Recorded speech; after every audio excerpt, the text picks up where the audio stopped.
নমস্কার বন্ধুরা, আজ শেয়ার করব স্বাস্থ্যকর এবং সুস্বাদু একটি লাউয়ের রেসিপি, যা খেতে হবে অসাধারণ। সম্পূর্ণ নিরামিষ এবং ঘরোয়া উপকরণে আজকের রেসিপিটি বানাবো। গরম ভাতের সাথে এইভাবে রেসিপিটি বানালে আর কিচ্ছু লাগবে না, এটা আমি গ্যারান্টি দিতে পারি। চলুন তবে আজকের রেসিপিটি শুরু করে নেওয়া যাক। লাউয়ের এই রেসিপিটি বানানোর জন্য আমি এখানে মিডিয়াম সাইজের একটি লাউ নিয়েছি। সবার প্রথম লাউয়ের মুখের দিকটা কেটে ফেলে দেব, তারপর লাউটাকে আমি দুটুকরো করে নিচ্ছি। এবার একে একে লাউয়ের খোসাটাকে ছাড়িয়ে নিতে হবে। লাউয়ের খোসাটা আমি একটু মোটা করেই ছাড়িয়ে নিচ্ছি, কেননা লাউয়ের খোসা দিয়ে কিন্তু আরও একটি উপকরণ আমি তৈরি করব।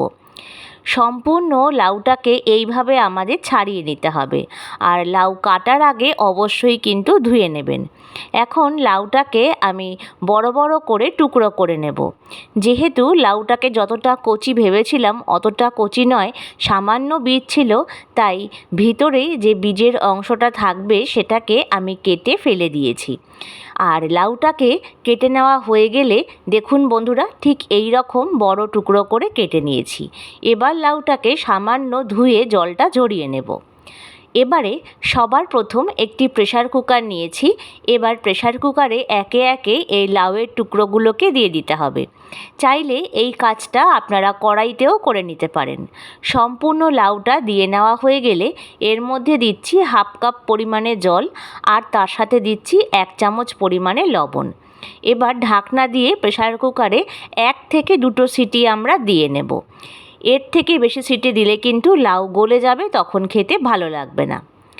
এখন একটি পাত্রে আমি নিচ্ছি প্রায় 1.5 চামচ পরিমাণে কালো সর্ষে, তার সাথে নিচ্ছি 1 চামচ পরিমাণে পোস্ত, আর তার সাথেই নিয়ে নেব 1.5 ইঞ্চি মতন আদার পরিমাণটা একটু বেশি লাগবে। সামান্য পরিমাণ লবণ দিয়ে এটাকে একটা স্মুথ পেস্ট তৈরি করে নেব। সামান্য লবণ দিলে কিন্তু তিতকুটে ভাব আসবে না। এখন কড়াই বসিয়ে দিচ্ছি 1 চামচ পরিমাণে পাঁচফোড়ন। এখন পাঁচফোড়নটাকে বেশ ভালোভাবে নাড়াচাড়া করে নিতে হবে। গ্যাসের ফ্লেমটা অবশ্যই কমিয়ে নিয়ে পাঁচফোড়নটাকে ভেজে নেবেন, নচেত মশলাগুলো কিন্তু সম্পূর্ণ পুড়ে যাবে। 1 থেকে 1.5 মিনিটের মধ্যে দেখতে পাবেন মশলার কালারটা চেঞ্জ হওয়া শুরু করেছে, আর সর্ষেগুলো ফাটতে শুরু করেছে।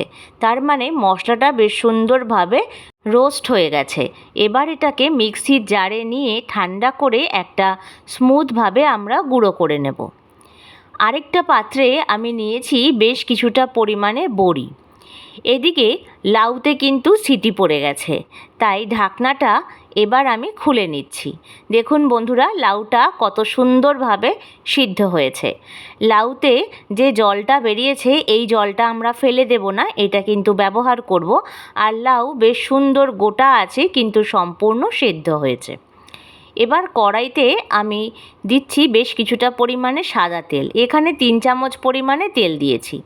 তেলটা ভালো করে গরম করে এবার বড়িগুলোকে দিয়ে দিলাম। চাইলে রেসিপিটা আপনারা সর্ষের তেলেও বানিয়ে নিতে পারেন। এবার বড়িগুলোকে ভেজে নিতে হবে। গ্যাসের ফ্লেমটাকে একদম কমিয়ে দেব, কারণ বড়ি যদি গ্যাস বাড়িয়ে নিয়ে ভাজা হয় বাইরেটা কিন্তু বাদামি রং চলে আসবে আর ভিতরটা কাঁচা থাকবে। তাই অবশ্যই গ্যাসের ফ্লেমটাকে কমিয়ে একটু সময় নিয়ে বড়িগুলোকে ভেজে নিতে হবে। আজকের রেসিপিটা কে কোথা থেকে দেখছেন কমেন্ট বক্সে জানাতে একদম ভুলবেন না। আপনাদের ধন্যবাদ জানাতে পারলে আমার ভীষণ ভালো লাগবে। 1-2 মিনিটের মধ্যে দেখবেন বড়িগুলো বেশ সুন্দর ভাজা হয়ে গেছে। দেখুন রঙটা কত সুন্দর হয়েছে। এখন আমি বড়িগুলোকে একে একে তুলে নিচ্ছি। বড়ি তুলে নেওয়া হয়ে গেলে যেই তেল ছিল তাতে ফোড়নে দিচ্ছি একটা তেজপাতা ফাটিয়ে, আর দিচ্ছি সামান্য একটু মেথি। তারপর বেশ ভালোভাবে তেজপাতা আর মেথিটাকে নাড়াচাড়া করে ভাজা করে নেব। এখন যে সর্ষে পোস্ত যে পেস্ট করে রেখে দিয়েছিলাম সেটাকে আমি দিয়ে দিলাম। এবার এটাকে বেশ ভালোভাবে নাড়াচাড়া করে নেব, আর গ্যাসের ফ্লেমটাকে মিডিয়ামে রেখে সর্ষে পোস্তটা দিয়ে বেশ ভালোভাবে কষিয়ে নিতে হবে। 1 মিনিটের মধ্যে দেখতে পারবেন সর্ষে পোস্তটা থেকে তেল ছাড়তে শুরু করেছে। দেখুন বন্ধুরা, আর কড়াইতে কিন্তু তলে সামান্য লেগে যাবে।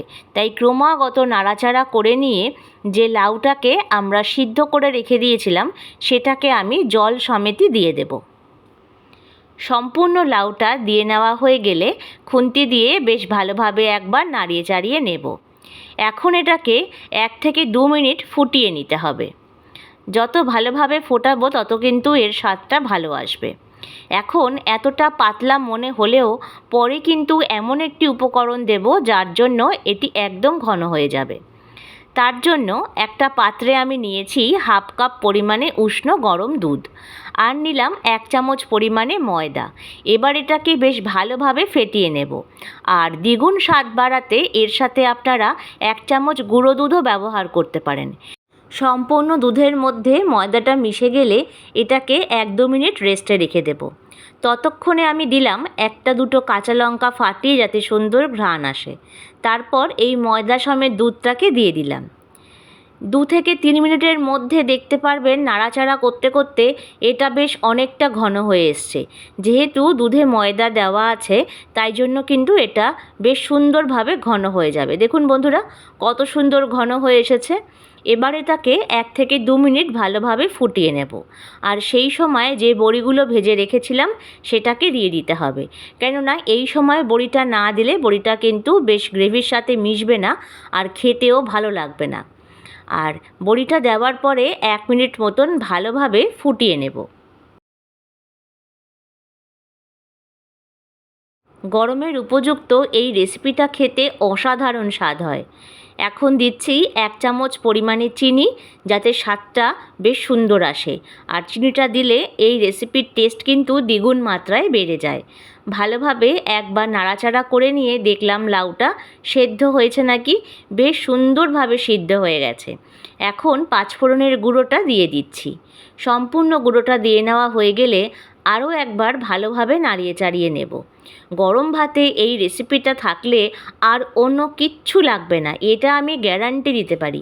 এইভাবে একবার বানিয়ে দেখুন, তারপর কমেন্ট বক্সে জানাবেন আপনাদের রেসিপিটা কেমন লাগলো।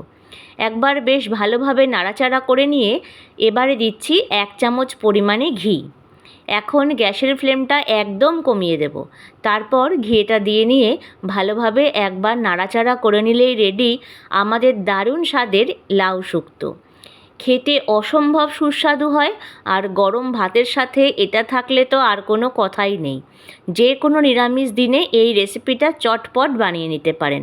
আশা করছি রেসিপিটি সকলের ভালো লেগেছে। ভালো লেগে থাকলে লাইক, শেয়ার এবং কমেন্টস করবেন। আর নতুন বন্ধুরা চ্যানেলটিকে সাবস্ক্রাইব করে আমার প্লিজ পাশে থাকবেন। প্রত্যেকে ভালো থাকবেন, সুস্থ থাকবেন।